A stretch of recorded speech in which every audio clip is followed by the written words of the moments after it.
আসসালামু রহমতুল্লাহ বরকাতুহু। ভাই, বেতন নামাজ পড়ার জন্য সঠিক নিয়ম হলো যে যদি আপনি 3 রেকাত বেতন পড়তে চান তাহলে প্রথমে 2 রেকাত পড়ে বসে যাবেন।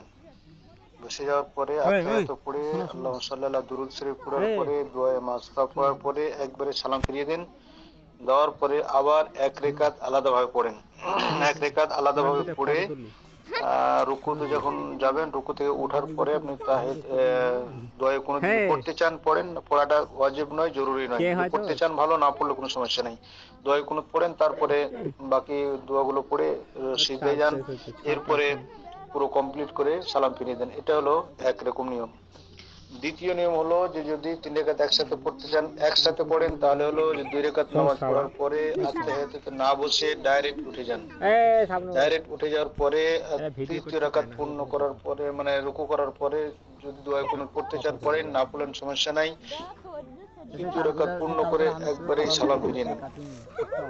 এটা মাঝে আত্তাহিয়াতে না বসে একসাথে এক আত্তাহিয়াতে 3 রেকাত একসাথে পড়া, এই দুটো নিয়ম হলো সহি নিয়ম এবং সঠিক নিয়ম।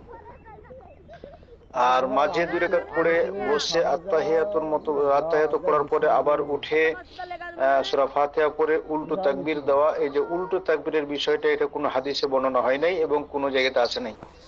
আর দ্বিতীয় রাকাতের পরে উঠে আত্তাহিয়াত পড়ে উঠে যাওয়ার পরে বাকিগুলো পড়ে আর 1 রেকাত পূর্ণ করা, যেরকম পড়া হয় এটা ঠিক মাগরিবের মতো হয়ে যায়। শুধু উল্টো তাকবীর ছাড়া সব পূর্ণ মাগরিবের মতো। অথচ হাদিসে আল্লাহ রাসূল সাল্লাল্লাহু আলাইহি সাল্লাম নিষেধ করেছেন যে তোমরা বেতুরের নামাজকে মাগরিবের নামাজের মতো করে দিও না। অতএব যারা এইভাবে নামাজ পড়ে তাদের এই এই ছোট হাদিসের ফোনটা খেলাফ দাও। হয়ে যায়, উল্টো হয়ে যায়। যে বেতুরটা মাগরিবের মতো হয়ে যায়। আর কথা বলে যদি বলেন যে না, উল্টো তাকবীর দিয়ে করো। একটু পার্থক্য করি, আমি তো করিনি। উল্টো তাকবীরটা কোনো কাজটা হাদিসে তোমার এর কোনো হয়নি, তুমি বর্ণনাই হয় নাই লিখতে যে হবে তো, এভাবে তুলছিলে সূরা করতে ফাতিহার হবে, পরে আবার তারপরে করেছি। উল্টো তাকবীর দিয়ে করতে হবে, নতুন ভাবে হাত সাবমিট বাঁধতে করে হবে, দেবো এরকম ছোট কোনো করে, হাদিসে কথা বর্ণনা হয় বলছিল। না। অতএব সেই কি দরকার হলো? এইভাবে বেতুর না এটা পড়াটাই কেউ উত্তম। কাউকে বেতুরের সব থেকে সুন্দর নিয়ম হলো মেরেছে না বকেছে আগে জানি না। যে দুই রকম নিয়ম বললাম, এটাই সহিহ হাদিস থেকে এবং ও দেখা সঠিকভাবে যাচ্ছে, হ্যাঁ খুব বেতুরের সুন্দর এই লাগছে। নিয়ম প্রমাণিত। দেখ